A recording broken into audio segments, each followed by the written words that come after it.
Hello everybody, and welcome to Non Sequitur News for November 23rd, 2024. I am Mayor Watt, and along with the sentient AI from the future, who does not give me winning lottery tickets, as I now know from this morning's lottery, we're going to be talking about Hyundai and Kia, recalling all the EVs, Netflix and the worst leak in streaming history, Kendrick Lamar drops a whole album. What the heck are white smokers? I mean, I know what white smokers are, but what are white smokers? Anyway, we'll talk about it. Niagara Fireball, continuing saga, trademarks that shouldn't. So, I walk into a Subway in Greece. Came for the chatbot, spent the money elsewhere, and courier sent to steal cash, and finally, magnets. Cybertrucks hate this one trick. That and more, provided by ohmTown.com. Go over and become a citizen so that you can help facilitate the show, because you can send us links from within ohmTown, and we can evaluate it and see if it's going to get added to the rundown, because we select 10 articles from thousands upon thousands that enter ohmTown.com. Little snippet. We'll explain on the other side.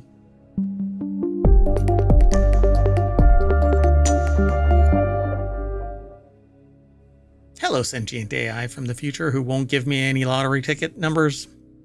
Hello, I mean, Mayor Watt. You give me. I'm still looking for lottery numbers. You don't have pockets. What are you going to do with all them? Oh, wait a minute. Exactly. I can't collect them. Hey, look, I'll sign. It's fine. Actually, what you should do is you create a trust that signs for a trust that signs the lottery ticket. That way you can truncate who really receives the money, and the trust's sole job is to transfer that money in legal construct so that nobody knows jack. Shaving cream. You want to get into the show before I say too much? I do. Okay. You said I do before I finish my sentence, which made it sound like all right. See, I want to say something, but that it punches a hole in the fourth wall. So anyway, this first article is over in the Mobile channel, and it's from Quartz, but it's Hyundai and Kia are recalling more than 200,000 EVs that could lose power, which is kind of ironic considering they're EVs. I assume it's not just when they run out of charge, it's just period. We all run out of power, lose power.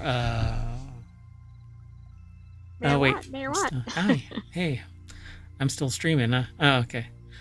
Oh, hey, if you want all of today's show notes and you're in the chat over on Twitch, you can hit !NSN, and that will get ohmTown to wake up. It never, well, it loses power, but usually when ohmTown loses power. A couple of days ago, I had just spun up the replay, and 4.5 minutes later, power went out. Shunk. I mean, the timing. I guess the only thing worse would have been about 30 seconds after it started. Yeah, because then I wouldn't be 5 minutes away. I like loaded up the replay for the week, and because we do it every day, we try to spin up the replay of the last 7 days worth of Non Sequitur News and the last 2 weekends of the 6 other shows and podcasts. We do 7 different podcasts, by the way. So 6 weekly on the weekends, and then Non Sequitur News is the daily. So I hope you go and subscribe over on, well, wherever you catch pod, really. And then over on YouTube is over 1,500 episodes, probably bordering on 1,600 now. And we've been doing this. We're coming up on 3 years. Our 3-year anniversary is right around the corner. So, all right. Let's get... Well, we're still above 1,500. I don't know how close we are to 1,600. Yeah, I think it just says 1,500. I'd have to go and look. But anyway, let's look. So Quartz says that, and William Gavin, who put the article together over at QZ.com, an issue may leave the vehicle's batteries unable to charge, leaving drivers without power. again, Kind of a key EVs. feature in an EV, right? It's fascinating. You know, we have all of these issues, primarily range anxiety and the fact that it takes freaking forever just to get to 80%, and then to get to 100% is damn near impossible. The physics just don't allow it. Right, but we expect to have the capability to get to a percentage. And then stuff like this, right? Yeah. Software and magnets. We'll get to the magnets statement later, but we're bookending the show with EV stuff. Apparently, I didn't plan it that way, but maybe the submitters of articles did. So yeah, an issue may leave the vehicle's batteries unable to charge. And so Hyundai and Kia, which, by the way, I didn't realize that Hyundai and Kia had merged, but Hyundai acquired Kia, right? A few years ago? That's correct. Actually, a long time ago. But, oh, really? But that explains why we see them linked. Like when we were having all the thefts and everything of both brands, I didn't know they were linked. Yeah, you need to reset your audio because it's ducking out. So, the recall includes vehicles sold by Hyundai, Kia, and Genesis, which are collectively owned by the... Well, look, it's in the article, for crying out loud. The South Korean Hyundai Motor Group. That includes Hyundai's 2022 to 2024 Ioniq 5, which is the one that I would have bought as the Ioniq 6, probably. Because I was looking to get an EV, but I want one that is a hybrid now. I've always wanted one that's hybrid, but I actually want one that's hydrogen and uses cells, but they don't exist. Toyota will have to develop the technology further. But they're in actually a lawsuit right now in California because the company that said that they were developing, they were launching... Like hydrogen infrastructure, right? Yeah. None of the stations actually were functional. 16 right, stations. And the car manufacturers like Toyota started developing hydrogen-powered cars, but there's nowhere to actually utilize them. Yeah, exactly.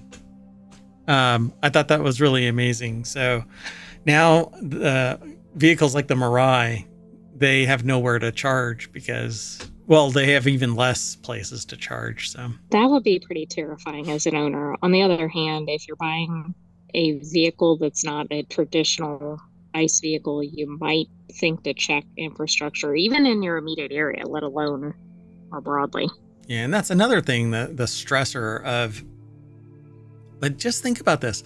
If power goes out, you're screwed. You're done because you have nowhere to charge. Not at home. If power goes out in the region, you don't have anywhere to charge at all. Exactly. Well, and even things like, okay, you have power near you, but you decide to move to another state at some point.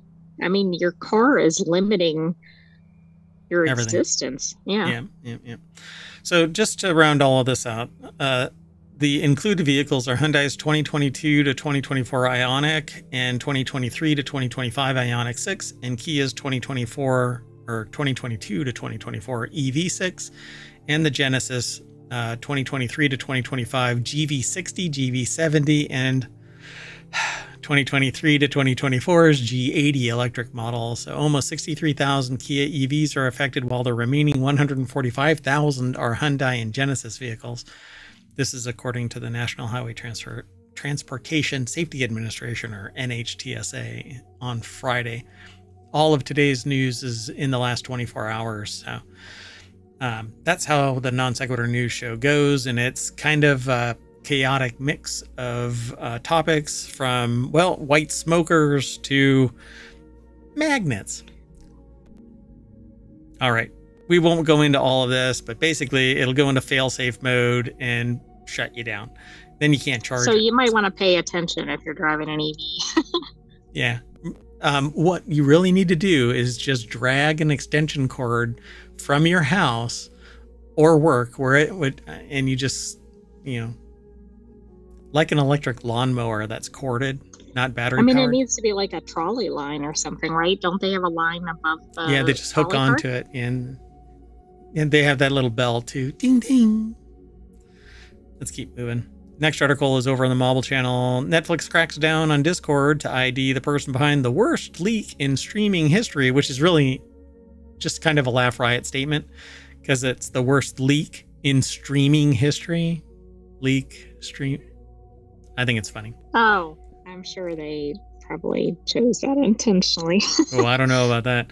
Netflix issued Discord a subpoena asking the social media platform or it says social platform, to provide user information for suspects tied to its massive leak in August.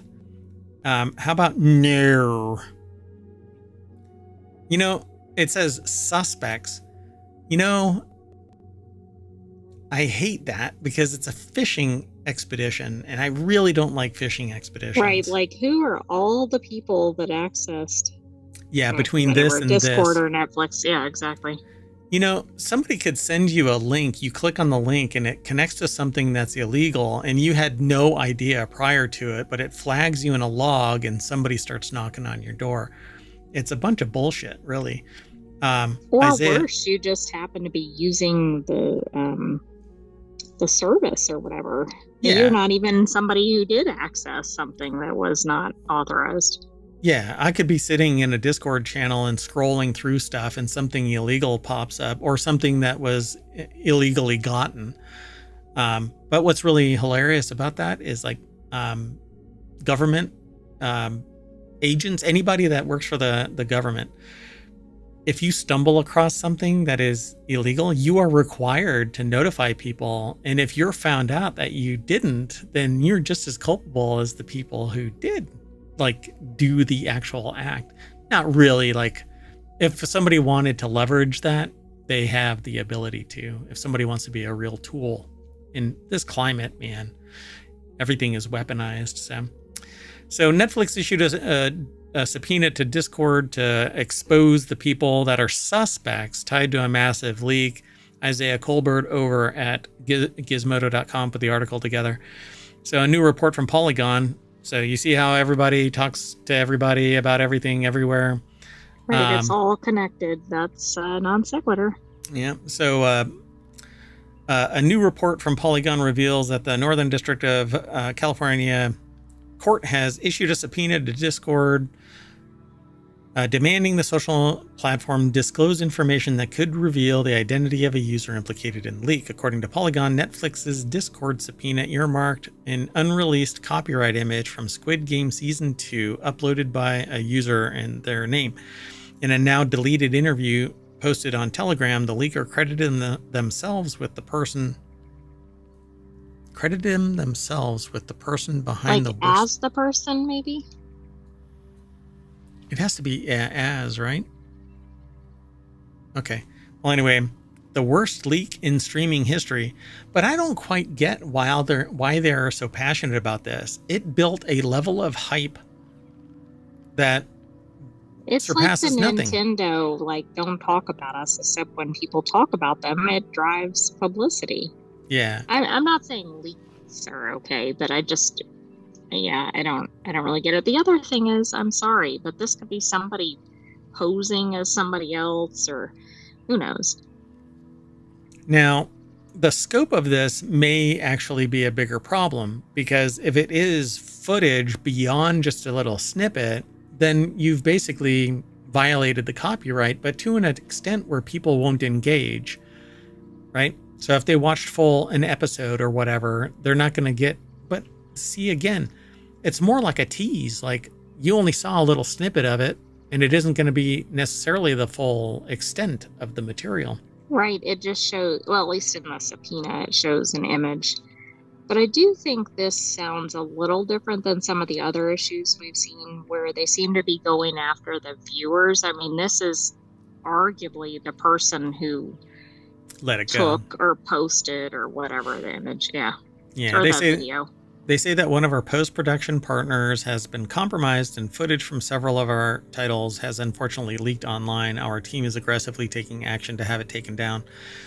Fine. Have it taken down. Unfortunately, the bigger issue is that one of their post-production partners was compromised. Well, then So, it goes back to the who's actually responsible, because who it looks like might be a hacked account or something. right, and it's not necessarily a hacked account. So as Polly, and therein lies the rub, because who are they really going to implicate? It's the person that was the hacked account. So I guess context matters. So they're going to chase down who it was and then interview. And I'm sure that's going to go swimmingly positive, right? Now, they're going to totally take into account the fact that the account was compromised and not really badger the living crap out of the person whose account was compromised. And frankly, all I have to do is say, and it's not me, I shouldn't like stick my name in there. Right, the person. All the person has to do is say, my account was hacked. Apparently, I had nothing to do with it. And I don't even log into blah, blah, blah, or whatever. I didn't know that this was posted over there, because on Discord, if somebody were to breach your account and log in and post stuff all over the place, you wouldn't necessarily even know, because you have to actually chase these threads down. Oh, okay. Yeah, it's not as easy as some other platforms. Yeah, where it's more linear and you can actually see it real, like in a snap. But anyway, because you can be on hundreds of different servers, and each server is a Discord server. And within those, like ohmTown has its own Discord server, and in ohmTown is 50 channels, and somebody can post in any of those. And until somebody responds, you may or may, and even then you may have it flagged to be silent. You'd never even know anybody was chatting.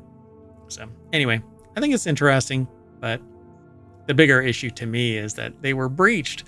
It's just endemic that it's not if, but when you get breached, and I am going to cry if I get breached, like a whole full-on breach, because you have been breached.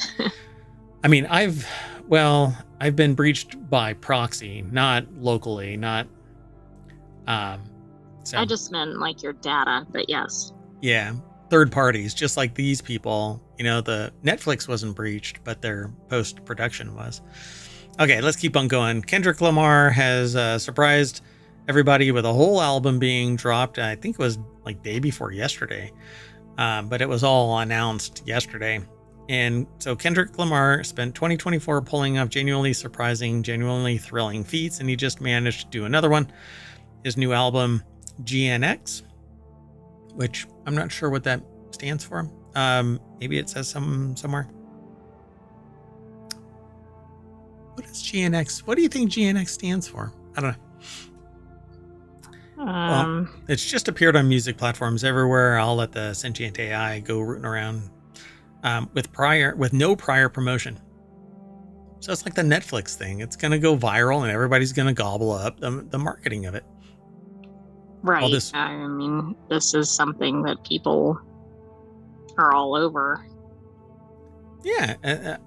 The article here, it's from the AV Club, but with the release strategy has become a bit of a gimmick since Beyonce really mainstreamed it in 2013. We've got to admit, Lamar really managed to land this one in a genuinely thrilling fashion. We are still actively listening to this for the first time as we write this, but can confirm that SZA's vocal appears on the track Luther, and you can listen to the whole album here, but not here. You can follow the link over at AV Club. So do you know what the GNX is? No. It's the car in the picture. Is that what that is? Okay. Mm-hmm. When I saw the car, I was like, maybe it's that. But what is a GNX? It's a Buick, actually. Huh. It looks like it's from the 70s. Yeah. So the article is over at avclub.com. Drew Gillis put the article together. It says Lamar's album GNX is out now. Yeah, I don't know that car, but that's okay. I'm of the age. It does appear in the first song on the album. It's mentioned. Oh, really? Like what the car is? Or that a GNX is no, the car? it references it in the lyrics. Gotcha. So in case you need a refresher, the rapper has had one hell of a year, going all in a beef with Drake that left Lamar, the undisputed winner, Not Like Us, became one of the biggest songs of the summer and the entire year, which, really, Not Like Us? Oh, one of the biggest. Okay. I thought Shabuzi, like, kind of that's about to hit a new record because of the amount of time at #1. Yeah. That's wild. But it's such a playable song, you know? You just kind of bop along with it. It's pretty badass. Anyway, in September, Lamar landed a slot headlining the Super Bowl halftime show, somewhat controversially. Lil Wayne was the preferred candidate by a vocal online contingent that eventually included Wayne himself, which is kind of interesting. Right, I want myself to be the celebrity. I vote for me, which I've always thought, like, just narcissistic as hell, but not Lil Wayne being narcissistic, but like voting for yourself. General, right? Yeah, it seems really strange.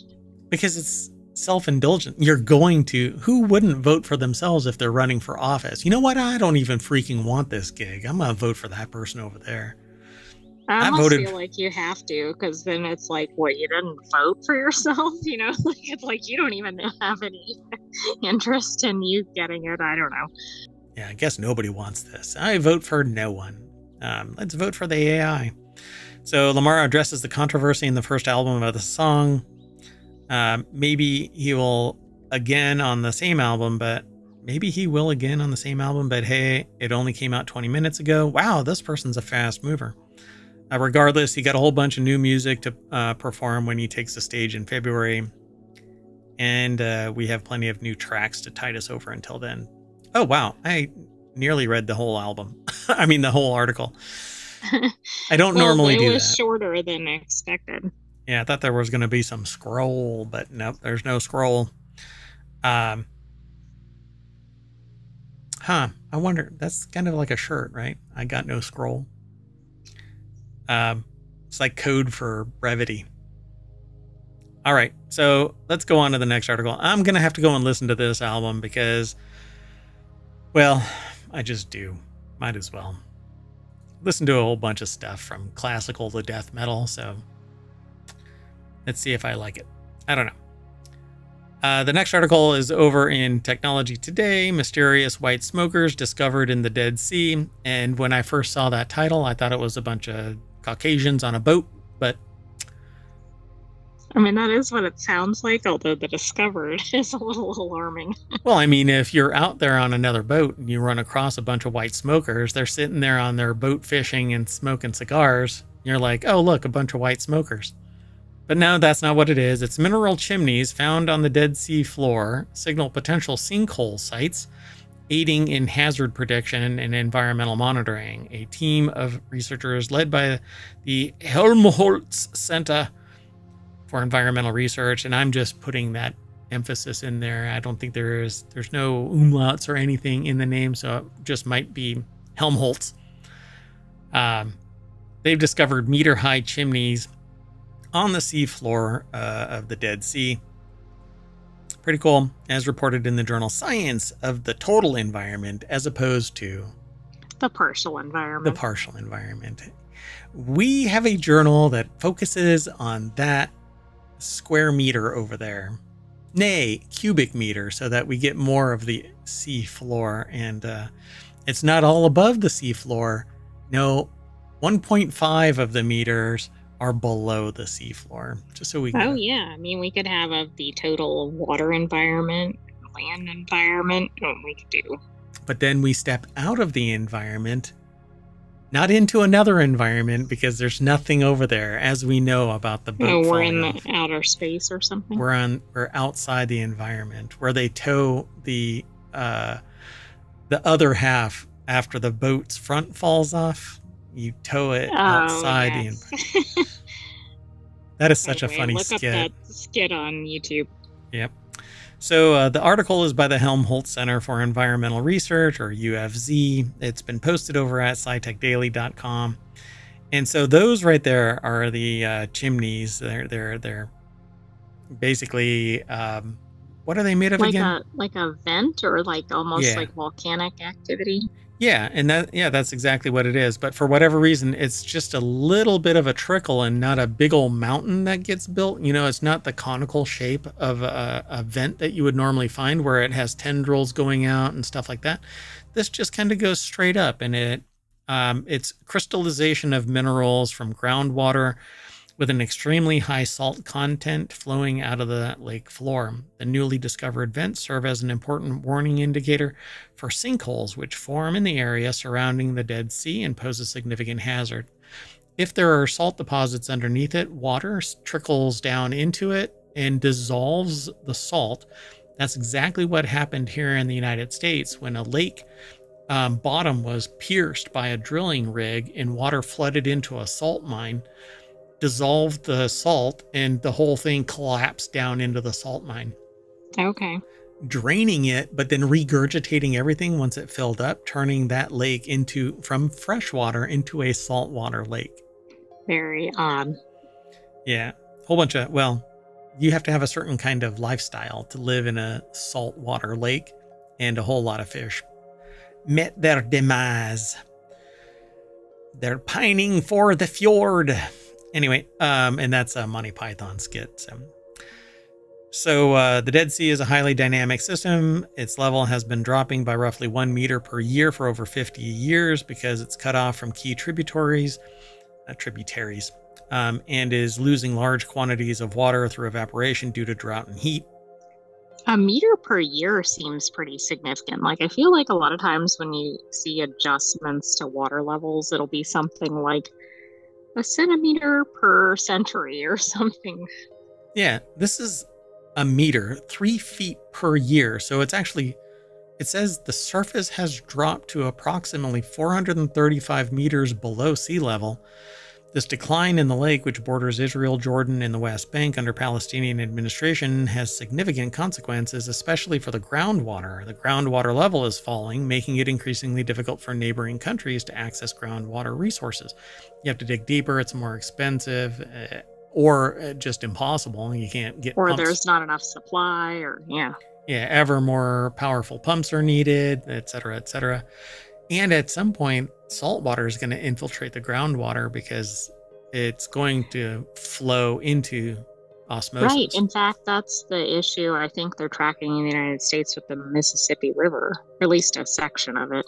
Yeah, because where the salt water is starting to contaminate the freshwater runoff, and it's going upstream, apparently. It's kind of wild. But yeah.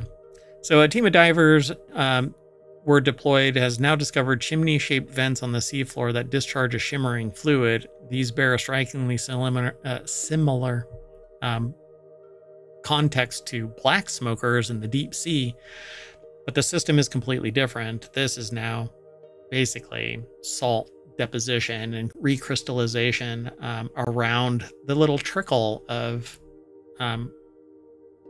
high salt content. It's kind of fascinating. So they're going to, they've got a thing that is linked called a new type of submarine smokers in the Dead Sea, which, by the way, you can't do that. It puts the cigarette out, so it's perfect for people wanting to not You mean smoke. if you go into the water? Yeah, if you try and smoke underwater, it's Also, it's probably not very good for the fish. and or the it's coral. not good. Yeah, and it's hard to light too. You need a underwater welding gun and a metal. I guess a vape pen would work because it's conductive and it would spark against the. Well, you have another problem too. You probably can't really inhale it because you might be like taking in some water, you know? Yeah, it's hard to inhale water. Yeah, every diver has had that moment. Let's move on. So the next article is over on the Mobile Channel. Niagara Fireball. A Niagara Fireball event leads to discovery of tiniest known asteroid. There's treatment for that. Anyway, in an international study led by Western University and the Lowell Observatory, scientists describe a pioneering integrative approach for studying near-Earth asteroids based largely on a November 2022 Fireball event that dropped meteorites in the Niagara region. This is pretty fascinating. So I'm willing to bet that they calculated the trajectory of this thing to see where it might have come from, almost like a Star Trek, like, hey, we tracked this back to its home, Right. or Interesting. its area of origin. So Jeff Renaud from University of Western Ontario put the article together. It's posted over at phys.org. Again, the links are in, well, the chat if you type in !NSN, or over in the show notes once I publish them. I didn't put them in the live stream, but anyway. So an international study led by Western University and Lowell Observatory, right? The space scientists determined the composition and size of asteroid 2022 WJ1, also known as WJ1, before it fractured upon entering Earth's atmosphere by comparing Arizona-based telescopic observations to video captured by Western's Southern Ontario Meteor Network cameras of that particular fireball in an unusually bright meteor on November 19th, 2022. Well, that's interesting too because of the vastly different locations. Yep.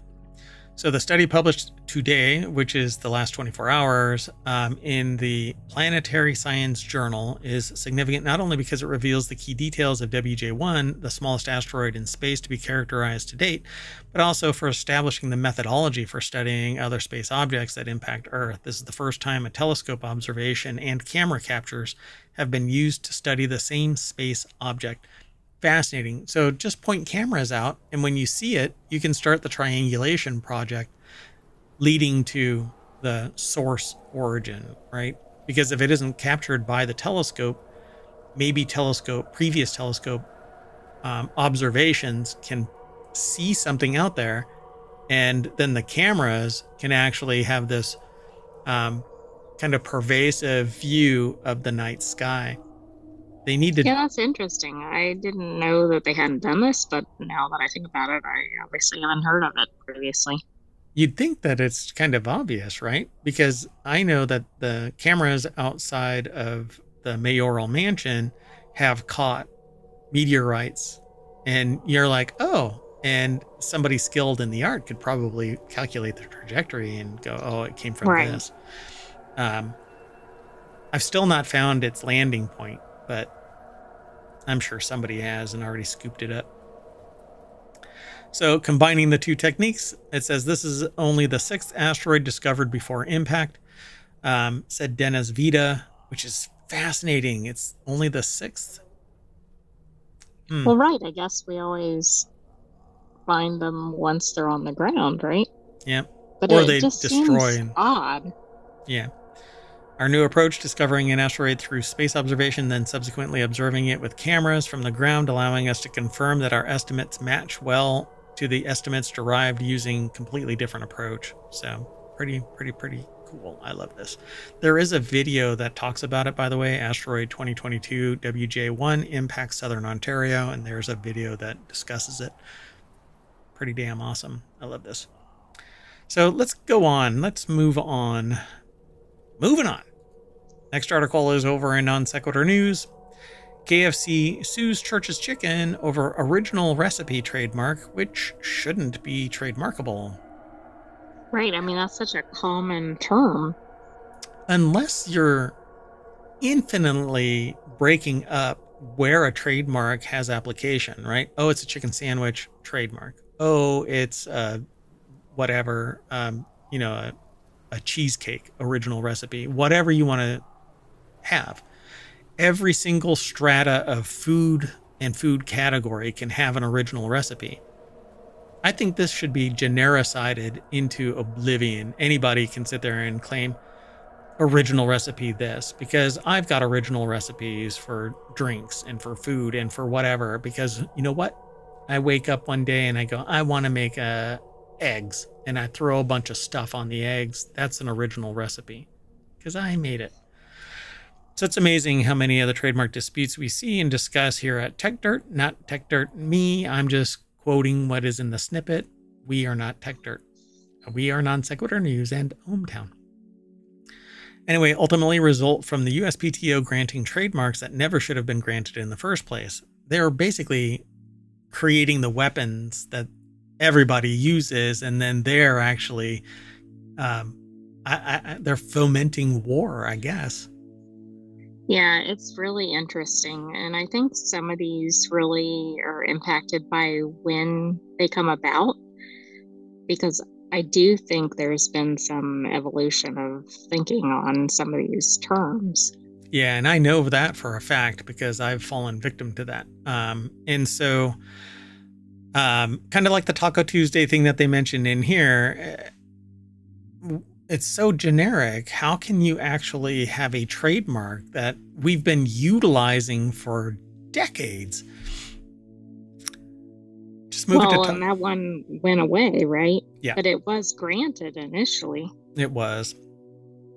So we recently saw the whole Taco Tuesday episode in which the taco office, the trademark office, granted Taco John. Maybe that was the problem. They're really embittered, you know. We're the taco. Oh, never mind. We said the quiet part out loud. So the trademark office granted Taco John a trademark for Taco Tuesday, despite the descriptive and fairly generic nature of the term. Every Tuesday is Tuesday. Tacos is tacos. It's Taco Tuesday. The end result was years and years of Taco John's bullying other restaurants, wielding a trademark that never should have been a thing. So it was Taco Bell that actually punched Taco John right in the shell.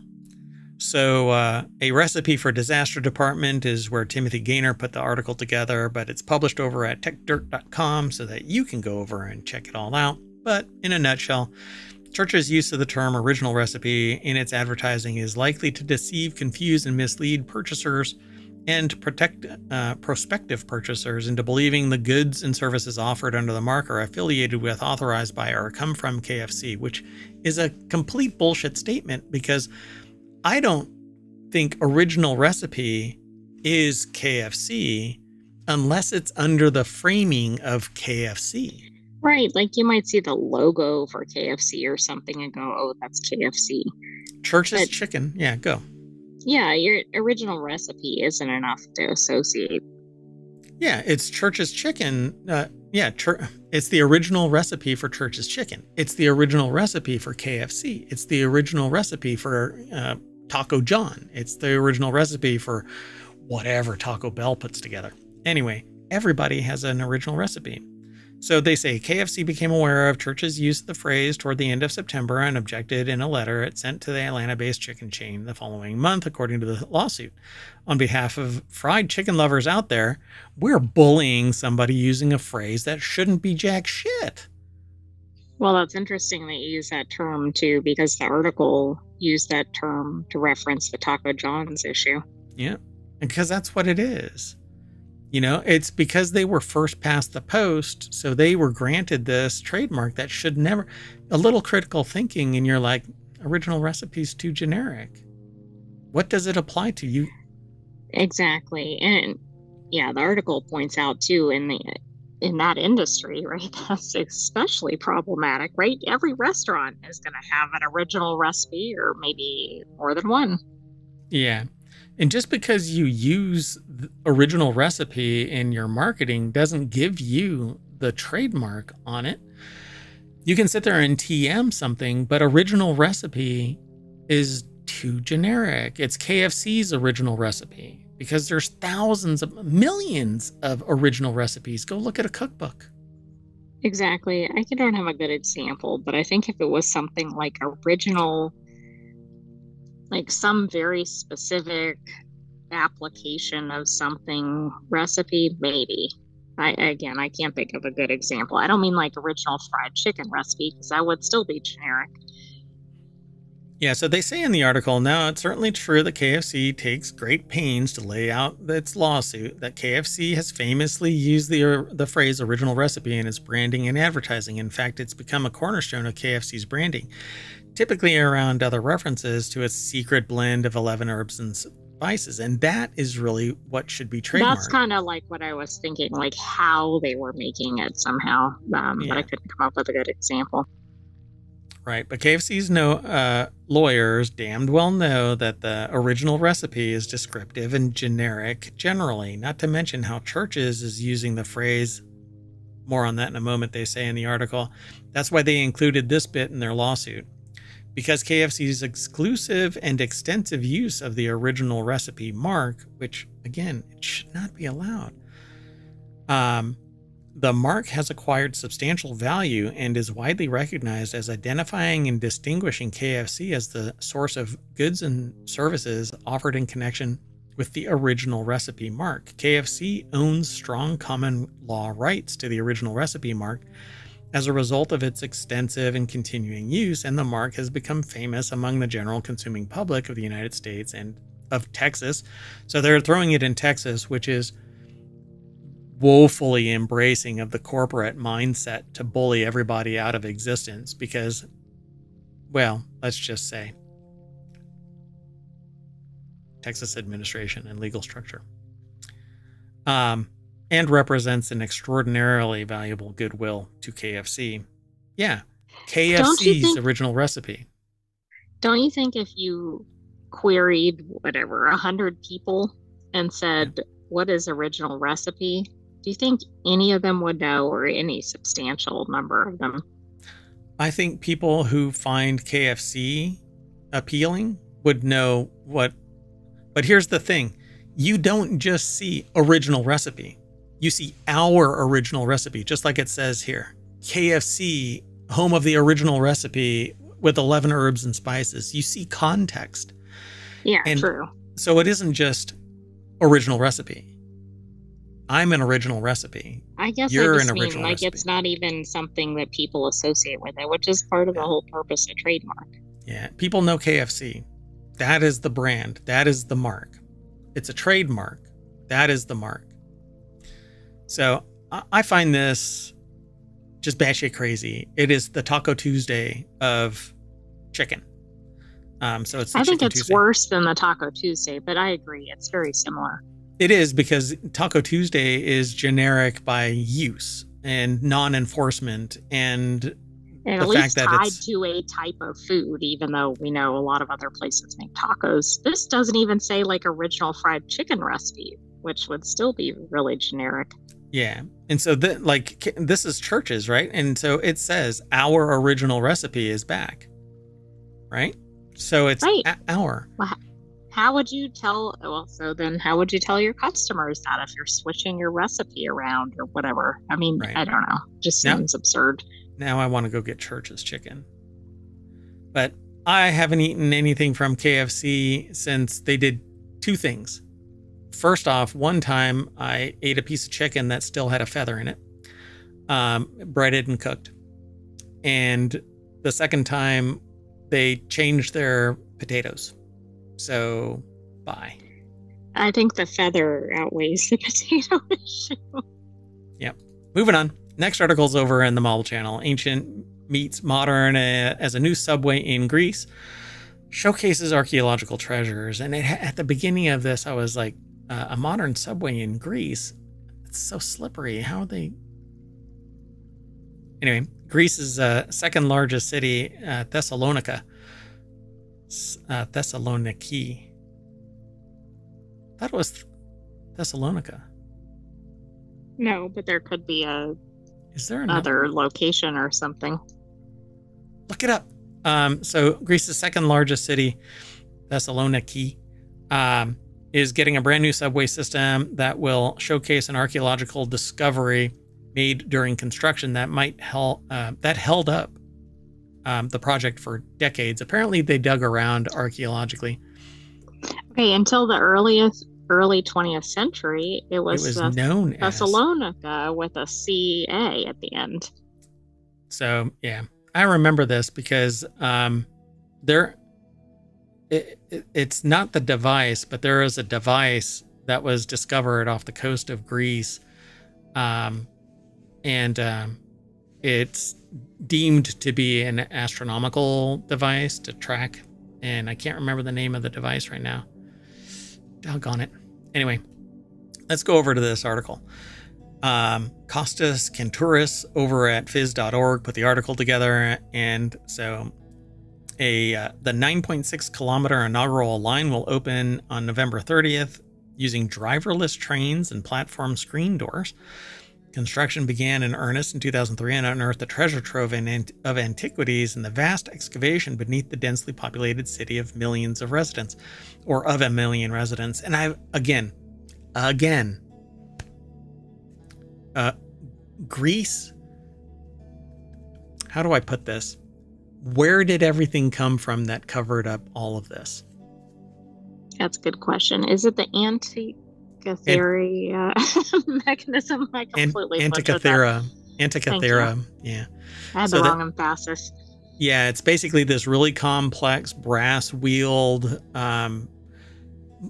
thick box that showed the innermost planets because they didn't know about the outermost planets. But anyway, it's an amazing piece of work that's basically taken out of time, and it's the fuel for many a science fiction type of novel. But I find it fascinating that somebody took, these really highly toothed gears, and it's all stuck together. People have replicated it, but we really don't know like the full extent of what was all there, and people put it together. They think they put it all together in its totality. But anyway, so again, this is below the surface. You can actually see, here, I'll open it up. So right there is the surface. So all of this was below grade and goes further down because these are the walls, and some of this is, the surface of the walkway and stuff like that. But these are buildings. Interesting. Yeah. And I find it amazing that this was under the ground, but where did all of this stuff come from? Why backfill this? And where did it come from? Right? Well, we don't know. We do have a sediment problem on Earth. We really do. It just blows all over and deposits. I'm surprised that New York is even still above grade. So the project offers. It isn't. There's probably a New York below New York. There is a New York below New York, but not the island. I think if you dig too far down, you're going to hit bedrock. Well, you do hit bedrock, but there is. It's such a young. But you go over to where civilization has been long term, you could just dig, and you're still finding shit.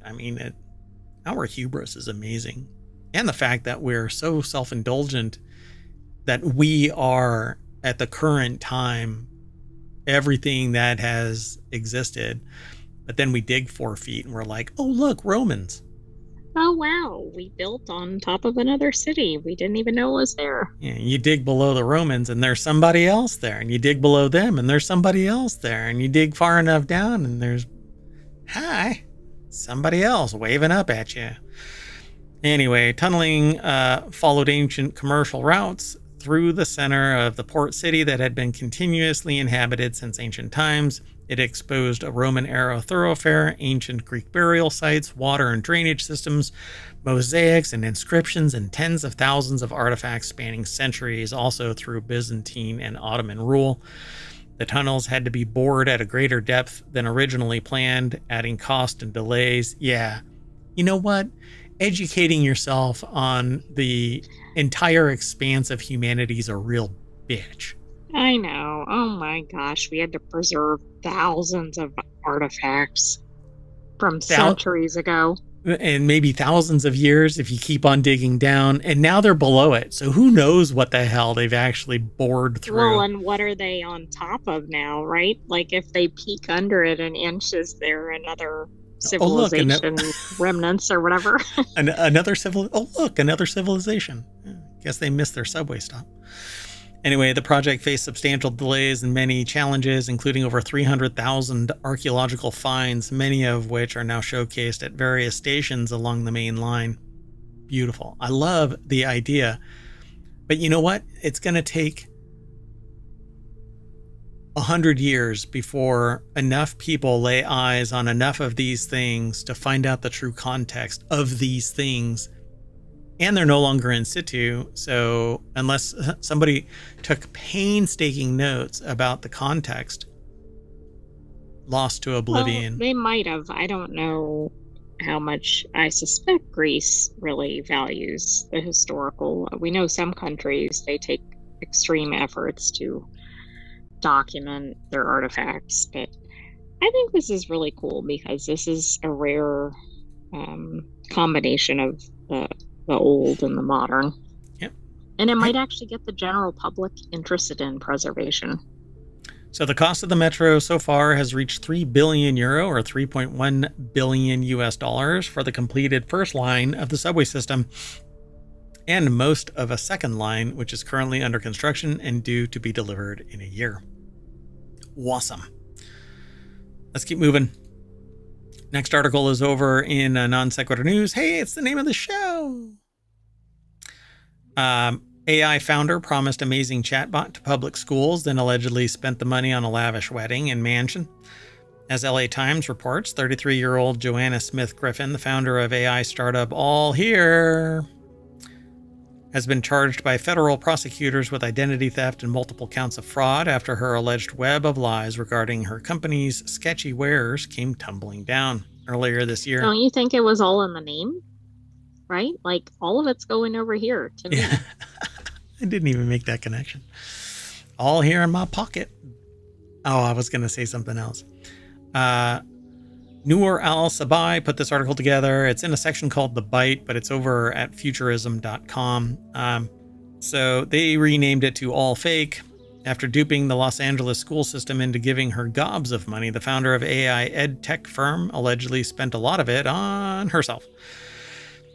So why? Why is there an AI ed tech system being deployed in an academic institution? It says a chat bot. Yeah, that's a good question. Like, I'm sure there's going to be some reviews of whomever put the money from the school system toward this, right? Yeah, because an amazing chat bot for public schools, this is a neophyte domain. This is the beginning, nascent, right? This is the baby of tech, AI, and it's arcane as hell. And it's not ready for environments like academia, especially with young students. Yep.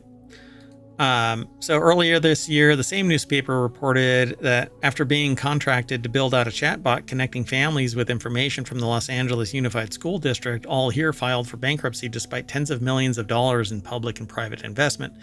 Now, the reason why seems to be emerging, per the allegations that the founder's repeated lies about the company's worth and dips into investments for her own personal gain led it to ruin. Okay, so also due diligence of the school system or whomever put the money forward. Did they look into the company at all? It seems weird because you don't buy something that is prospective, particularly for a public school system using public money. If you want to be a venture capitalist or an angel investor and invest in an AI company, you do it with your own freaking money. You don't do it with public money. Exactly. I mean, doesn't this give the impression of like almost like a door-to-door salesman kind of pitch, like, oh, I've done all these wonderful things. I mean, which doesn't make any sense for a school system. I think that there was a better chance of that medical startup, what's her name, where she went to jail, yeah. Theranos, I think. Yeah, Theranos. Yeah. So there was a better chance of Theranos actually creating the item that they were promising. And as far as I know, nobody was harmed in that. And that they went to jail for that. I think she's in jail. I don't know about the husband. I think he might have gone to jail too. But all that did was apparently kick the can down the road too far, and people who demanded a return on their investment, not realizing that when you invest in a company, there's a really good chance that they won't materialize jack shit. They bought into it, that risk. But this seems like it was a startup that didn't have a product working, why did they invest in it? And they didn't invest. They paid for a solution. You show it. It's called common off the shelf. And well, that's the other thing. Like if it was recent, and I'm not saying they should have done this, but why not use something like a free tool or something like a Chat GPT or whatever, which we know that has its own problems, but right. But this doesn't make any sense. I'm really curious about what the scope of this project was. So prosecutors maintain in their indictment against Smith Griffin that the founder of the Boston-based company inflated All Here's worth to attract investors, claiming that she had raised millions for its bespoke educational chatbot tech, when in reality the firm had far less in its coffers. And this would be perfect for a mandated infrastructure where any money put into a potentially public-facing company would have it enumerated what the investment rounds are, who all is involved in it, what the valuation is, et cetera, et cetera. Why isn't that public knowledge instead of something behind attorneys where you have to sign a non-disclosure agreement because everything is, you know, smoke and mirrors bullshit? I mean, even Reddit is a massive juggernaut now owned by Condé Nast. And that started up with fake posts and users, and they faked it until they made it.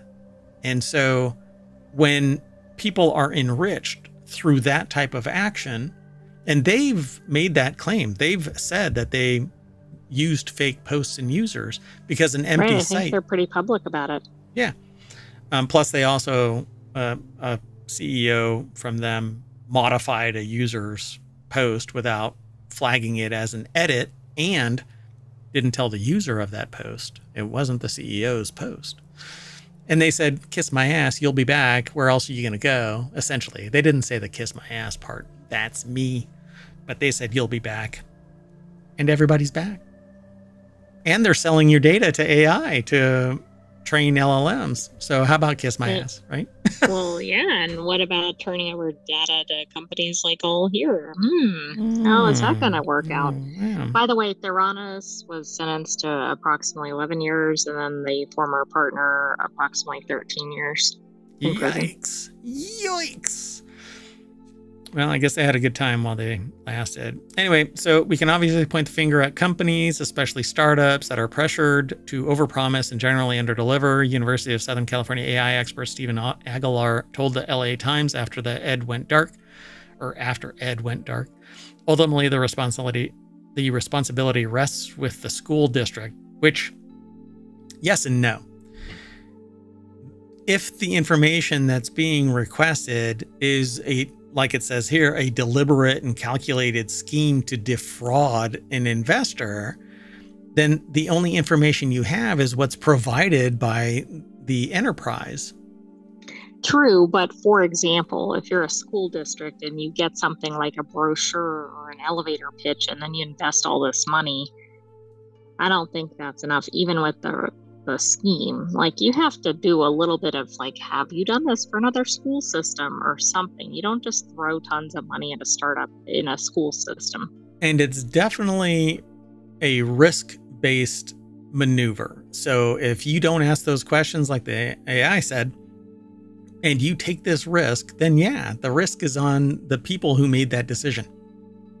Sure. But again, if they ask all of these questions and here's the information.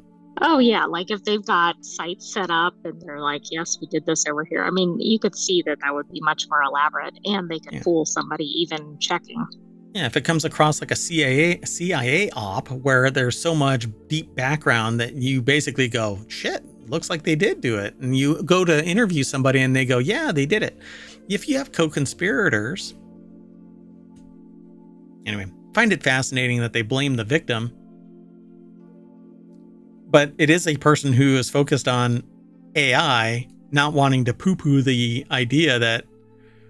Well, the AI is not the problem here, right? But even the school system even if this was a reputable company, there's something behind this that it's kind of like, really? We're deploying AI that's not ready to the Yeah. school system of all places? Yeah. I really want to know now what the project actually entitled. Like, what was the results of this? Like, what was the end game?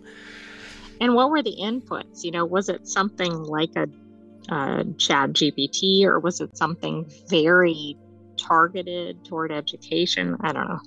Yeah, so they say up here the chatbot was designed for connecting families with information from the LA Unified School District. But what the hell does it amount to? A freaking wiki. Yeah, I'm thinking it's almost like one of those like pop-ups that you would get on like a retail shopping site or something. Yeah, join But our mailing why list. would you need to spend $6 million or whatever for that? Yeah, wild. All right, let's move on. The next article is over in the Hatch Ideas channel, which is all about business transformation. Scammers sent courier to steal 4,000 pounds. A fraud victim tells the BBC how she used a helpline to stop scammers stealing more of her money. Daniel Whitworth over at bbc.com put this article together, and there's video of this. The moment Jenny had 4,000 pounds stolen from her on her doorstep.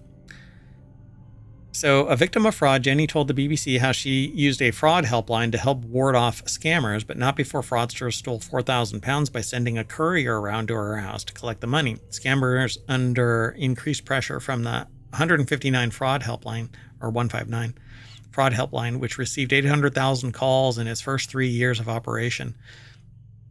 That should be alarming right there. Wild.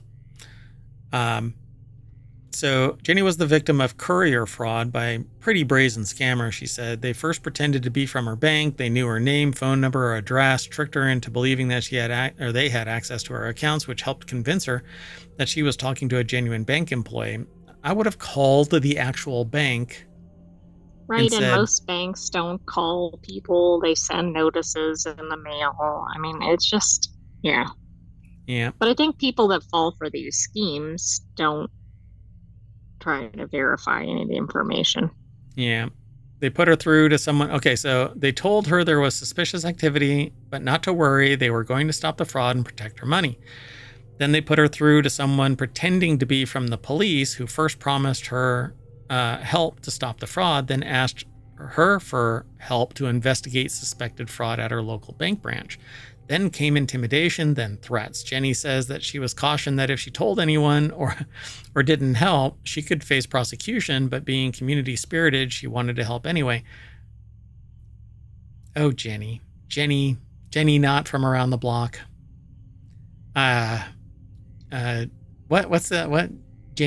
Isn't it Jenny's Got a Gun? Isn't that song? That's Janie. Oh, Janie's got a gun. That's right. So Jenny does not. Nor does she think critically. But hey, trust but don't verify. So it says they knew her name, blah, blah, blah. They told her there was suspicious activity on her account, but not to worry. They were going to stop the fraud and protect her money. The title of this is Scammer Sent Courier to Steal 4,000 Pounds, in that she used a fraud helpline to help ward off scammers. That's after, though. She was scammed, and then she called a hotline. Yeah. I think they're trying to feature the hotline, but this is an unusual, or it seems to be an unusual scam. 800,000 calls to the 159 number. This is in the BBC. Exactly. This is in the and UK, how many by the times does a courier come to somebody's house to collect money? I mean, that's a whole nother level, and actually pretty alarming. Impersonating someone's bank is key to so many frauds, which is partly why, and there's a group set up, Stop Scams UK, set up a special number 3 years ago to connect victims of fraud direct with their bank. You simply dial 159, you're asked who you bank with, and you're put through, which seems sketchy in and of itself.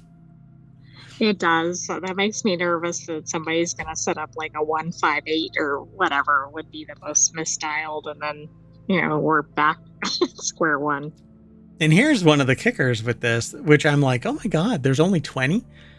20 banks cover 99% of the UK. 20. But that might be bank chains. It doesn't matter. It's all controlled. right? It's Yeah. controlled by what what amounts to 20 organizational units. Right. And there's got to be one that has the predominant number, right? Like Bank of America has like a shit ton. Right. That doesn't even give you the story, right? Because we think 20 equally distributed, but it's not. All right, everybody. So if you're in the UK and you have been defrauded, then call 159 and get in touch with a bank agent that is actually authorized to help solve a problem. And don't give anybody anything. They show up your damn door, unless they're doing a breaking and entering or whatever. You do not give anybody money at your front door. Just don't. Somebody comes for a donation, say, I'll give to your office, and do some due diligence. Trust but verify, click with care. Do not just take everything at face value, particularly if it's a high stress type of situation. The deal is only right now. No, tell them to blow. All right. Our last article, though, for today, and this one is fascinating. I had to choose this because it says, warning, do not expose Cybertrucks to common magnets. Cybertrucks appear to be a magnet for just about every automotive embarrassment imaginable, literally. So as Jalopnik reports, and this is over at Futurism, I believe, the Cybertrucks owners of the Tesla pickup are complaining that slapping cosmetic magnets onto the vehicle's shiny surface is damaging its stainless steel body. Maybe making a car out of the same kind of stuff as kitchen utensils was a bad idea after all. And we know this from the DeLorean that had basically shit durability unless it was immaculately taken care of. That's true, but you don't want to apply any lessons learned. Yeah. Oh, and by the way, it goes beyond this. Apparently, people who have put wraps on their Teslas, upon peeling them off, are finding out that it's basically done shit to the skin, which was already falling apart because of environmental damage.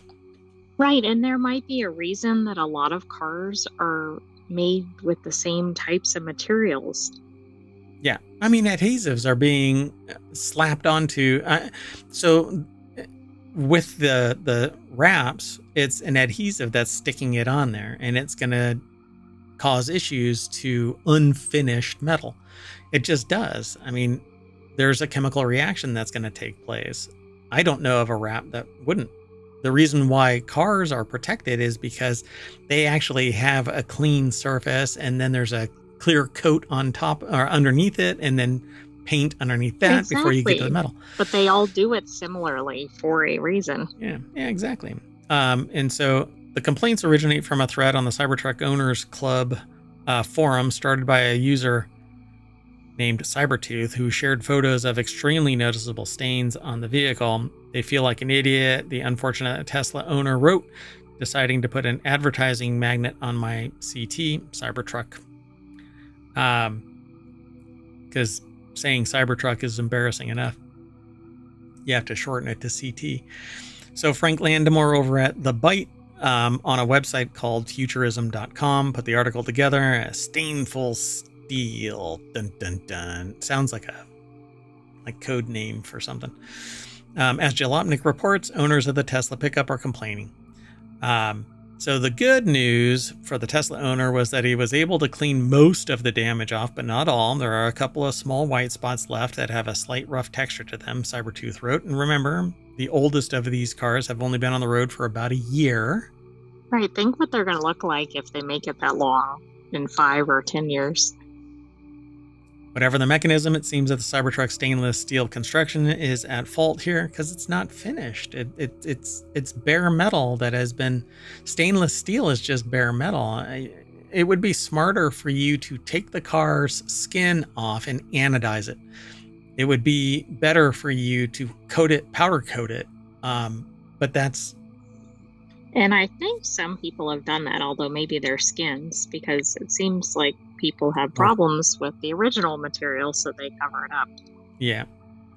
So the vehicle has a track record of easily losing its luster just months after the Tesla first started Tesla started delivering the trucks last November. For example, people were reporting body panels were already showing signs of rust. I can't talk.